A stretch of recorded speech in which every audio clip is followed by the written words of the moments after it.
Waalaikumsalam warahmatullahi wabarakatuh. Halo Dewan Juri, hai teman-teman, bagaimana kabarnya hari ini? Sehat kan?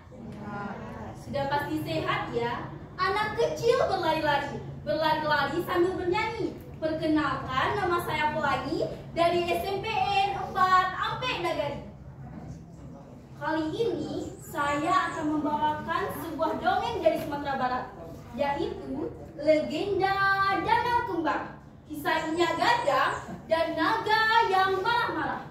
Tapi jangan takut ya, walaupun ceritanya ada naganya, kita mempunyai kakek yang luar biasa hebat, yaitu Inyak Gadang Bahar. Beliau bukan Inyak biasa. Beliau rajin beribadah, rajin berdoa, suka makan makanan yang sehat, suka berolahraga, dan yang paling penting, Inyak suka membantu pada sesama. Tapi tunggu dulu, bayangkan apa jadinya kalau Inyak harus berhadapan dengan naga yang suka menyembuhkan api. Nah, siapkah teman-teman mendengarkan ceritanya? Siap. Yuk kita mulai ceritanya.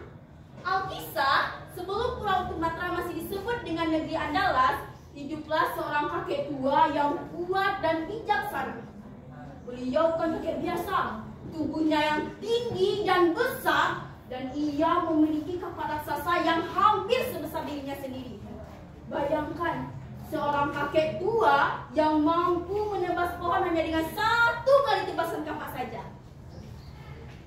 Setiap pagi, Inyak selalu bangun lebih awal sebelum matahari terbit. Setelah membersihkan diri, ia berdoa dan beribadah dengan khusyuk.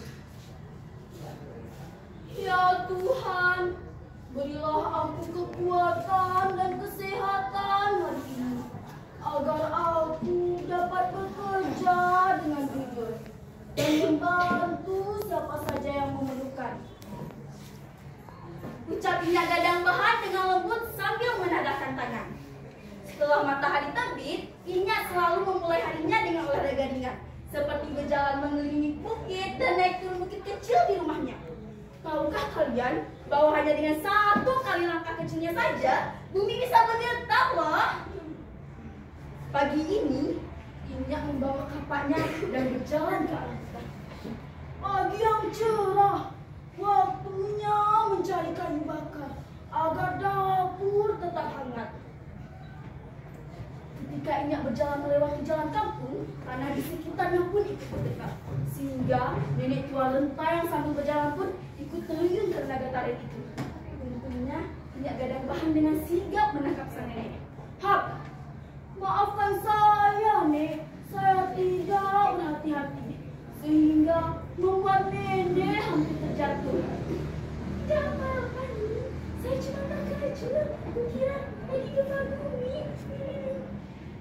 Mereka pun tertawa bersama. Lalu mereka duduk di batu yang ada di pinggir jalan dan berbincang seperti sahabat lama.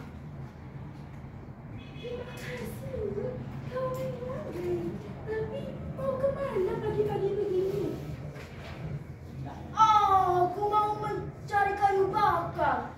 Udara pagi sangat cocok untuk kesehatan. Tiba-tiba wajah nenek berubah. 3 malam lalu aku dengar suara hewan besar dari hutan. Jangan-jangan itu suara hewan besar tadi. Tidak apa-apa, Nek. Jangan khawatir. Aku akan berhati-hati.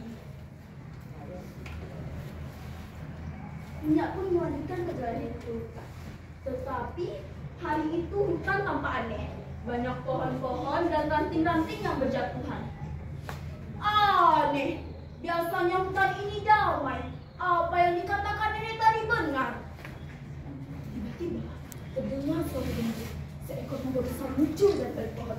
Wah, siapa kau? Berani-beraninya masuk ke wilayahku.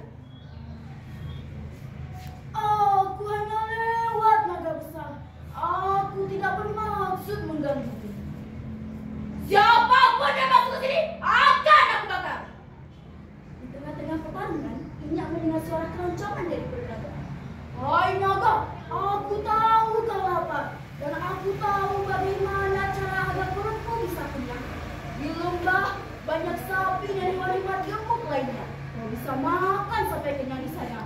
setelah itu mari kita lanjutkan pertarungan.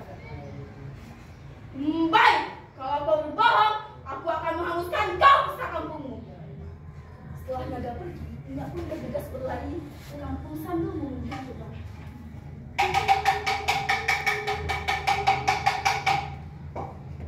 Wahai warga kampung, dengarkan aku. Bukan ada naga yang jahat yang bisa menyebabkan api. Ia sangat marah dan bisa datang ke kampung ini kapan saja. Warga kampung pun cemas. Anak-anak memelukkan ke bawah, tapi Nyak dan Nagahan tetap tenang dan memberi petunjuk. Malam ini jangan nyalakan lentera atau api, buat kampung kita terlihat gelap. Jika nada datang, mari kita bersembunyi ke gua di kaki bukit. Kita bisa berdua. Jangan berisik, nanti naga datang. Di sisi lain, naga yang telah sampai di lembah barat pun merasa tertipu. Karena setelah naga sampai di lembah barat, hanya seekor sapi pun saja tersisa. Dan tidak bisa membuat naga tenang. Naga sangat marah. Hei warga kampung, kalian akan menjadi santapanku. Naga pun menunjukkan matanya. Anak-anak menangis, wanita menjerit. Nyak tak tega melihat kampungnya hancur. Nyak mengambil kepaknya dan berlari kepada pengemalan. Hei naga yang bodoh, kejar aku kalau berani. Tetapi di lembah Nyak melihat celah. Nyak menebas ekor naga. Hiya! Naga melolong kesakitan. Saat naga lengah, Nyak kembali mengayunkan kapak sekuat tenaga ke tubuh naga. Hiya! Hiya!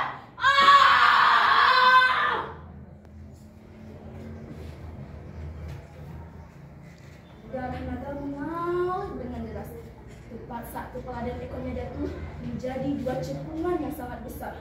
Tak lama kemudian, hujan turun dengan deras dan memenuhi dua cekungan tersebut. Menjadi danau yang sangat indah.